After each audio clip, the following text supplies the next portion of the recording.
السلام علیکم، آپ دیکھ رہے ہیں کے نیوز چینل۔ خبر شامل کرتے ہیں۔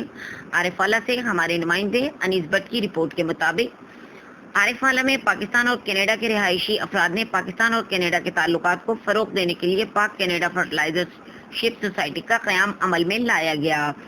حاجی محمد اختر انصاری سرپرست اعلیٰ، الحاج محمد لطیف بھٹی چیئرمین، حاجی محمد اسماعیل شاکر سینئر وائس چیئرمین، محمد طارق جاوید صدر، علامہ انیس بٹ سینئر نائب صدر، محمد مقبول بھٹی جنرل سیکرٹری، سید محمود الحسن شاہ ایڈیشنل جنرل سیکرٹری، چودھری محمد سلیم ڈپٹی جنرل سیکرٹری، حاجی یار محمد سرور فائنانس سیکرٹری، ذیشان سردار ناظم نشر و اشاعت، راؤ دلدار علی خان رابطہ secretary, Muhammad Imran Javed deputy finance secretary, Sheikh Abduljabbar Jahanvi office secretary, نو منتخب صدر میاں طارق جاوید نے کیا۔